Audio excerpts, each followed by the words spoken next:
ആ നിരപരാധിയാണ്. ലഹരി ഇടപാടുമായിട്ടില്ല.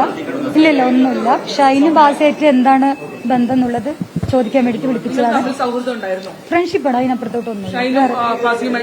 ആ ഫ്രണ്ട്ഷിപ്പാണ്, അതിനപ്പുറത്തോട്ടൊന്നും. ഒരു വർഷമായിട്ട് ഷൈനും ബാസയായിട്ടുള്ള റിലേഷൻ എന്താണെന്ന് ചോദിച്ചാൽ അത് ഞാനിവിടെ പറഞ്ഞിട്ടുണ്ട്. ഇനി വിളിപ്പിക്കുമ്പോൾ വരണം എന്ന് പറഞ്ഞിട്ടുണ്ട്. ഇല്ലില്ല, അതെനിക്കറിയാം. തസ്ലീമിനെ അറിയാം, ഫ്രണ്ടായിരുന്നു, അങ്ങനെ അറിയാം. കൊച്ചിയിൽ കണ്ടു. സാമ്പത്തിക ഇടപെടലോ ഫ്രണ്ട്ഷിപ്പ്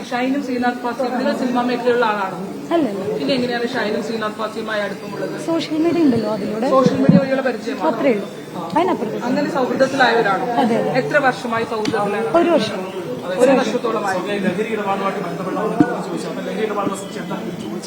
ലഹരി ഇടപാടായിട്ടുള്ള ഒരു ബന്ധമില്ല. ഷൈനും ബാസയായിട്ടുള്ള ബന്ധം മാത്രമേ ചോദിച്ചിട്ടുള്ളൂ.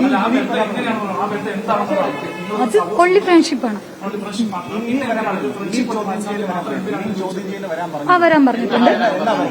അങ്ങനെ പറയില്ല. എന്തെങ്കിലും ആവശ്യം ഉണ്ടെങ്കിൽ വിളിക്കും. ഇതുമായിട്ട് ബന്ധപ്പെട്ടിട്ട് ഡേറ്റ് പറഞ്ഞില്ല. ഇതുമായിട്ട് ബന്ധപ്പെട്ട് എന്തെങ്കിലും ഉണ്ടെങ്കിൽ വിളിക്കും, അപ്പൊ വരണം എന്ന് പറഞ്ഞിട്ടുണ്ട്. ഇല്ല ഇല്ല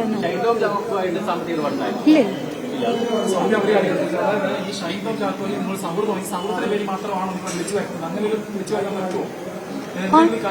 വിളിച്ചു വരുത്തും. കാര്യം അവരുടെ കോൺടാക്ട് നമ്പർ കണ്ടിട്ടുണ്ടെങ്കിൽ അവർക്കൊരു സംശയം ഉണ്ടെങ്കിൽ വിളിക്കുമല്ലോ, സ്വാഭാവികം. ഇല്ല, എപ്പോഴും ചാറ്റ് ചെയ്യാറില്ല. അത് ചാറ്റിംഗ് ഉണ്ട്. ഇല്ല, അത് എപ്പോഴെങ്കിലും മാത്രമേ ഉള്ളൂ. എന്തെങ്കിലും സ്റ്റോറി ഇല്ല ഇല്ല. ലഹരി ഉപയോഗത്തിനെ കുറിച്ച് എനിക്കറിയില്ല. ആകെ എന്നെ വിളിപ്പിച്ച് ഷൈനും ബാസയായിട്ടുള്ള റിലേഷൻ എന്താ ചോദിക്കാനാ.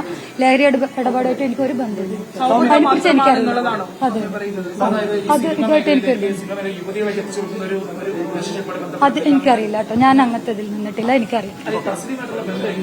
തസ്ലീമ എനിക്കറിയാം, കൊച്ചിയിൽ വന്ന് പരിചയമുണ്ട്, ഒരു ഫ്രണ്ടാണ്. അതിനപ്പുറത്തോട്ട് അവളുടെ വേറെ പേഴ്സണൽ ആയിട്ടുള്ള ബിസിനസിനെ കുറിച്ച് എനിക്ക് അറിയത്തില്ല. ഇല്ല ഇല്ല, അങ്ങനെ അറിയില്ല. ഇപ്പൊ ഇത് കാണുമ്പോഴാണ് അറിയുന്നത്. ഇല്ല ഇല്ല, ഒന്നുമില്ല. ഞാൻ സിനിമ മേഖലയുള്ള ആളല്ല. ഇല്ല ഇല്ല.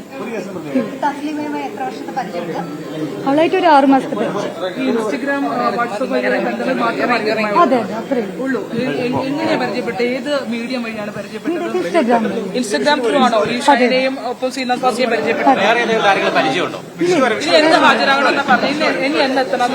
അവരെന്തെങ്കിലും സംശയം ഉണ്ടെങ്കിൽ വിളിക്കും, അപ്പൊ വരാൻ പറഞ്ഞു. എനിക്കൊന്നും പറഞ്ഞു. ആ ശരി. ചോദ്യങ്ങളായിരുന്നു. ആ